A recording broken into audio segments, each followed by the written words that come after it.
I honestly don't think there is anything more painful than experiencing unresolved guilt. It is like a shadow that follows us around wherever we go. It's always kind of lingering in the back of our mind somewhere, reminding us of whatever it is we did or all the things that we wish we could change.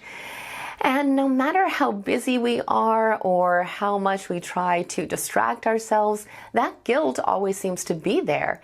And I think it's perfectly natural that we would kind of fantasize about being able to go back in time and somehow being able to undo all these things that caused us pain and regret.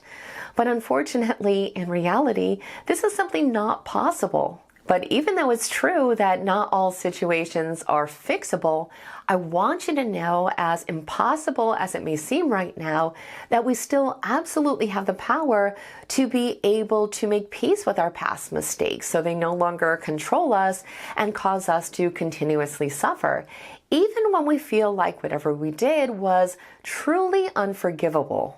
Not only that, but it's actually essential if we ever want to be able to heal and be able to move forward as a better and wiser version of ourselves.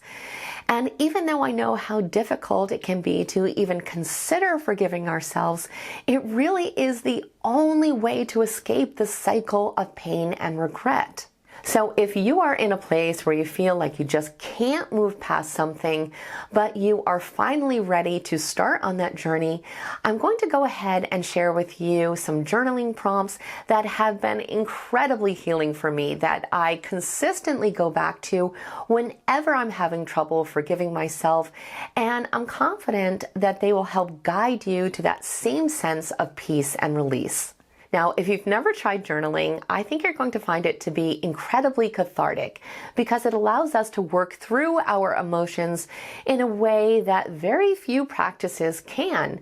And when it comes to self-forgiveness, it allows us to kind of be able to step back and gain perspective and gradually be able to release our guilt and regret. So for today, I'm going to walk you through these prompts, but I'll also write them all down in the description box so you have them safely all in one place in case you want to keep going back to them.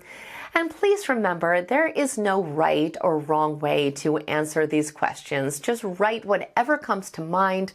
I will explain the objective for each prompt, and then I'll go ahead and give you the actual prompt.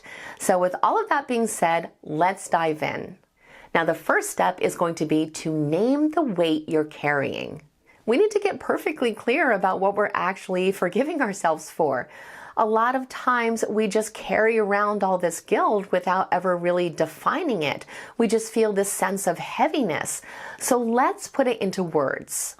The prompt is, write about the mistake, regret, or choice that you're struggling to forgive yourself for. Be as detailed as you want, but do not judge yourself while you are writing. Just let it out. Remember, this is only between you and your journal.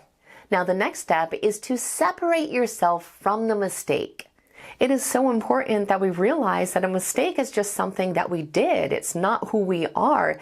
It was one singular, regrettable moment in time, and that's it. But when we are struggling to forgive ourselves, we can really blur that line. We don't think to ourselves, oh, I made a terrible mistake. We think to ourselves, I am a bad person. And that is really not a fair assessment.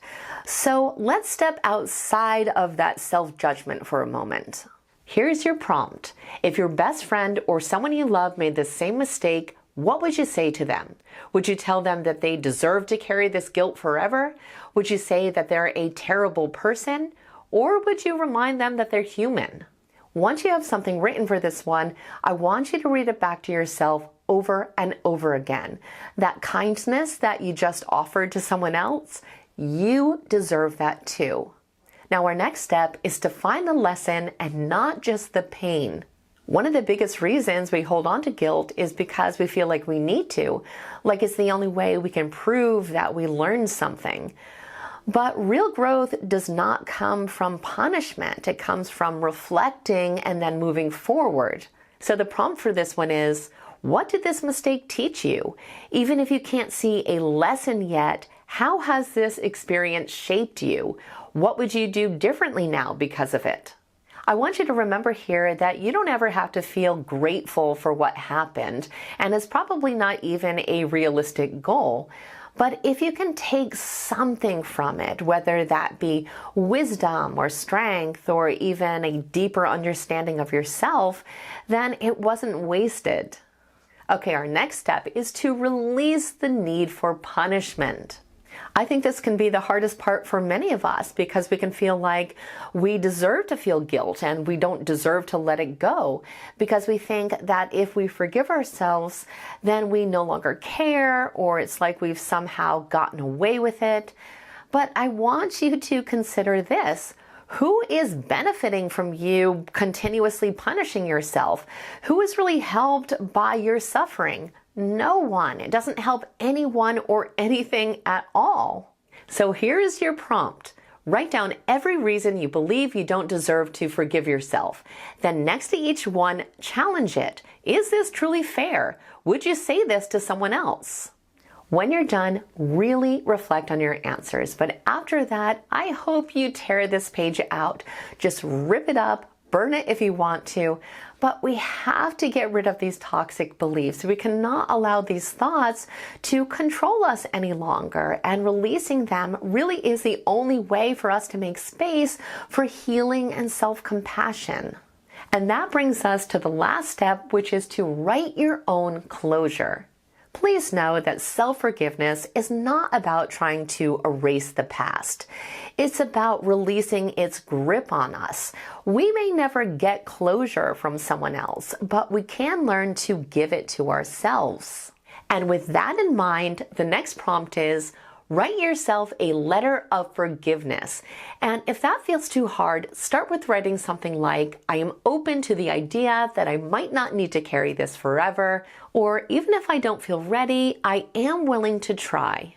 And it could very well be the case that we don't even believe what we wrote yet.